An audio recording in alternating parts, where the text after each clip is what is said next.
The moment that old Rolls-Royce Silver Cloud rolled out of my garage, the whole street went silent. The chrome reflected the morning sun like a mirror, and for a second, even I couldn't believe it was the same rusted shell I had dragged out from an old barn months ago. Then, right when I took a step back to admire my work, she came storming out of her house, Karen, the self-appointed queen of the HOA. She pointed at me like I'd stolen something and yelled, "You can't keep that thing here. It belongs to the neighborhood association now." I froze for a second, thinking maybe she was joking, but her eyes were dead serious. She waved a stack of papers and said, "This vehicle has historic value. It's community property. Once it's restored on HOA land." I almost laughed. "Karen, this is my driveway and that's my car," I said calmly. She stepped closer, lips tight. "You think you can just park this antique here and make the whole street look like a museum?" Behind her, two of the HOA board guys stood with folded arms, pretending to be tough. They'd been giving me dirty looks for weeks, ever since I started the restoration. I wiped my hands on a rag and looked her straight in the eye. "I bought it fair and square. Got the papers, the VIN, and the title in my name." Karen smirked. "We'll see about that." She snapped her fingers, and one of her buddies pulled out a phone. "If you don't move it by tonight, I'll have it towed for violation of neighborhood aesthetics." I felt my blood boil, but I stayed quiet, because what she didn't know was that the car had a secret tied to this very neighborhood, and soon it was going to expose everything she'd been hiding. "You picked the wrong man's driveway to mess with, Karen," I muttered under my breath as she walked away, confident she'd already won. That night I barely slept. I sat by the window, watching Karen's porch light flick on and off as her little HOA crew came and went like they were planning some secret mission. Around midnight, a tow truck rolled slowly down the street, its headlights dimmed. I stepped outside before it even reached my driveway. The driver froze when he saw me standing there with my phone recording. "Sir, we got a report from the HOA. This car's abandoned," he stammered. I smirked. "Really? Abandoned? Because I just restored it. You're trespassing, friend." Before he could respond, Karen came rushing out in her robe, pretending to be shocked. "Oh, thank goodness." "Officer, please take that car. It's been sitting there for months and leaking oil all over our street." I raised my phone closer to her face. "Officer? That's a tow driver, Karen, and this is private property." She froze for a second, then tried to play it off. "I'm just doing what's best for the neighborhood." I stepped toward the car, placed my hand gently on its hood, and said, "You touch this car again, and I'll call the real cops." Karen folded her arms, grinning. "Go ahead.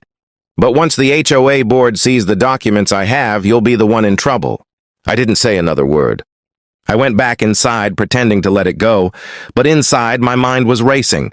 What documents was she talking about? And how could she possibly claim a car I bought, paid for and rebuilt from scratch?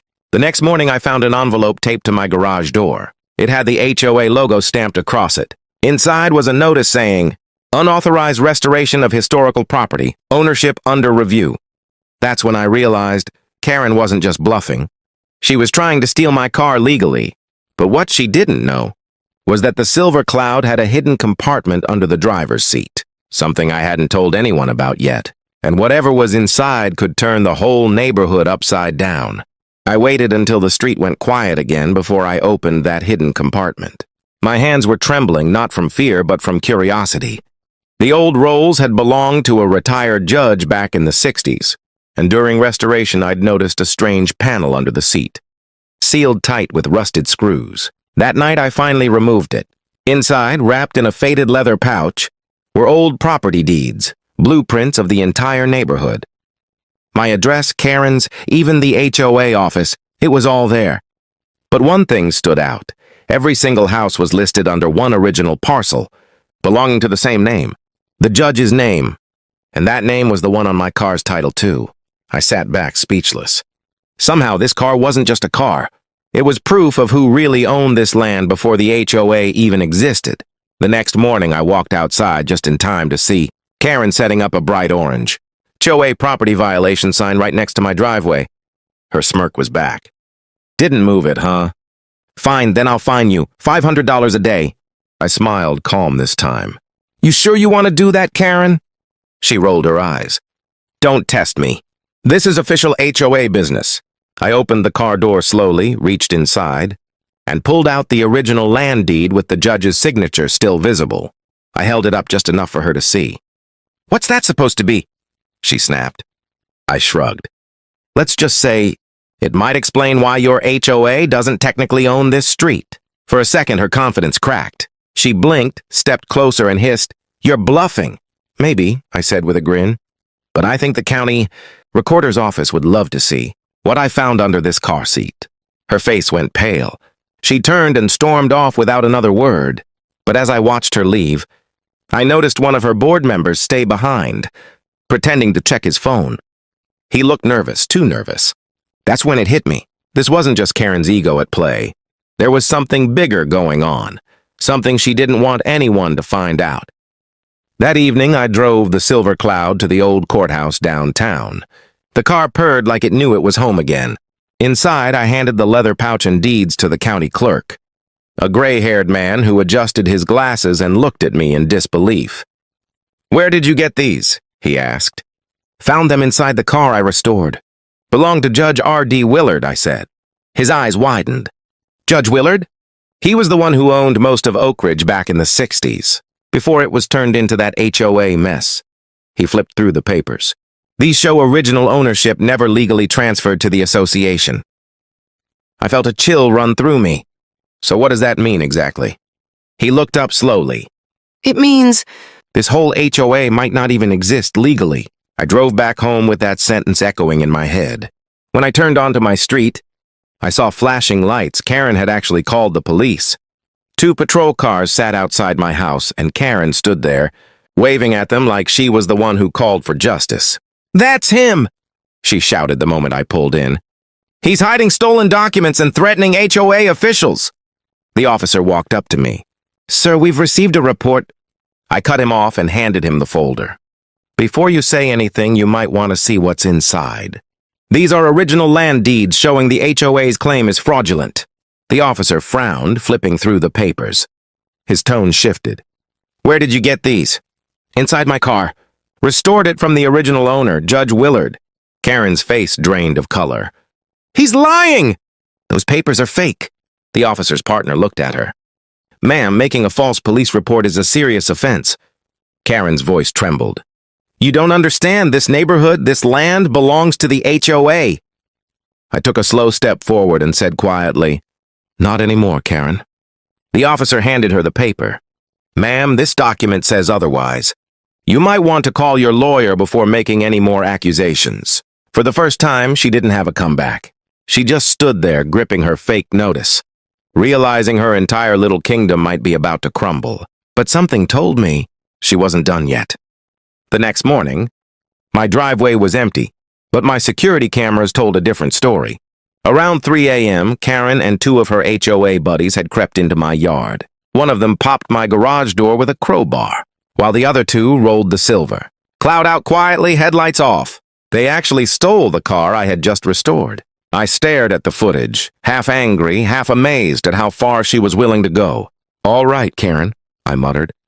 "You just crossed the line." I called the police right away, showed them the footage, and handed over every document I had. They said they'd start an investigation, but I knew Karen had connections. She'd probably try to twist the story before the cops even knocked on her door. So I took matters into my own hands. I drove to the HOA office, a small building that looked more like a fancy shed, and found her inside, pretending to run a board meeting. The moment she saw me, her face turned stiff. "You're trespassing," she snapped. I smiled coldly. "That's funny. You said the same thing last week, right before you trespassed on my property and stole my car." Her fake confidence wavered. "I have no idea what you're talking about." I pulled out my phone and played the security footage right in front of everyone in the room. The sound of her voice whispering, "Push it quietly," filled the space. Gasps spread through the small crowd. Even her own board members looked shocked. One of them, the nervous guy from before, stood up. "Karen, what did you do?" Karen's face turned red. "This is fake. He edited this." "Yeah," I said, grinning. "Then you won't mind if I forward it to the county police and the local news." She froze. I saw it, the fear she'd been hiding under all that arrogance. Before she could respond, my phone buzzed. It was the officer from last night. "Sir, we found your car. Looks like someone tried to move it behind the HOA storage lot. We're sending a tow to bring it back." I looked at Karen, whose lips were trembling now. "You know, Karen," I said quietly, "you really should have just stuck to complaining about lawn heights." As I left the office, I could feel every pair of eyes staring at her. The woman who thought she could control everything was finally starting to lose it. But I knew this wasn't over. Because once people like Karen get desperate, that's when they're the most dangerous.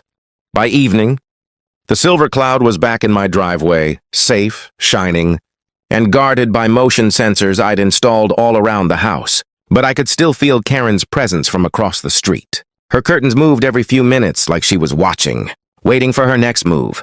Around sunset, my phone buzzed again. It was the same nervous HOA board member, Tom. He sounded shaken. "Listen, I didn't know what she was doing, man. She's been forging HOA letters and fake legal claims for months. But it's worse than that." I leaned forward. "Worse how?" "She's been taking money from residents, charging fake maintenance fees for projects that don't exist. The HOA account's basically empty. She was using it to pay her personal credit cards. That's when it all made sense. Her obsession with my car wasn't about aesthetics, it was about control. She was afraid that once the truth about the land came out, she'd lose her position, her money, and her power." "Tom," I said calmly, "do you have proof of all that?" He sighed. "Yeah, emails, transfers, all of it. But if I give it to you, she'll know it came from me." "Don't worry," I told him. "I'll handle it." The next morning, I called a county investigator and handed over both sets of evidence, the original land deeds and Tom's financial records. They didn't say much, but I could see in their eyes this wasn't small. That evening, 2 unmarked police cars rolled down the street. Karen was outside pretending to water her roses. When the officers approached her, I watched from my porch as they asked a few quiet questions, then placed her in handcuffs. Her voice cracked as she screamed, "You can't do this!" "I am the HOA," one of the officers replied. "Ma'am, that's exactly what we're investigating." The neighborhood came alive, doors opened, curtains lifted, people whispered. Everyone who once feared her now stared in disbelief. As they drove her away, Tom walked over to me, eyes wide. "You really did it," he said. "You actually took her down." I smiled faintly. "No, Tom, she took herself down. I just showed everyone the mirror. But as I turned to look at the Silver Cloud, something caught my eye. A small folded paper had been tucked under the windshield wiper. I unfolded it slowly. It wasn't from Karen. It was a handwritten note that said, "You don't know the whole story yet." I stared at that note for a long time. The handwriting was shaky, like someone had written it in a hurry. My first thought was Karen. Maybe she slipped it there before getting arrested. But when I checked my security footage, it showed something else entirely. Around 4 a.m., a man in a gray hoodie walked up my driveway, slipped the note under the wiper, and left in a black SUV with no plates. His face never showed, but he moved like someone who knew exactly what they were doing. The next morning, I went straight to the police station to ask about Karen. The officer at the front desk said, "She's being held for fraud and impersonation, but there's something strange. She keeps saying she wasn't working alone." That sent a chill down my spine. "What do you mean, not alone?" He shrugged. "Said the HOA was just a cover, that someone else was pulling the strings. We're still checking into it." When I got back home, the neighborhood was unusually quiet. No lawnmowers, no kids, no dogs barking, just silence. Then Tom came rushing up the driveway, pale as chalk. "You need to see this," he said, handing me a folder he'd pulled from his backpack. Inside were transfer records from a real estate company. A name I recognized instantly, Willard & Co. Holdings. The same family name from the judge who once owned my land. Tom's voice trembled. "These transfers happened 2 months ago. The HOA sold land parcels they didn't even own to this company." I flipped through the documents, heart pounding. "But that company shouldn't even exist anymore." "Judge Willard died 40 years ago." Tom nodded. "Exactly. Someone revived it, illegally, and they used Karen to push everyone's property rights into their hands." Right then, everything clicked. Karen wasn't the mastermind. She was a pawn. And whoever was behind Willard and so had just tried to steal the neighborhood. through fake ownership claims, using the HOA as the perfect cover. I looked over at my car, the Silver Cloud that started all this. It wasn't just an old car anymore. It was the key to unraveling the biggest land scam this town had ever seen. I tightened my jaw and said quietly, "If they want to fight over this land, they're about to get one." The wind picked up, rustling the old papers still spread across my hood. Somewhere out there, someone was watching, waiting for me to make my next move. But this time, I wasn't just defending my driveway. I was defending the truth. I spent the next few days digging deeper into county records, land titles, and every scrap of paper the Silver Cloud had hidden. Piece by piece, the puzzle came together.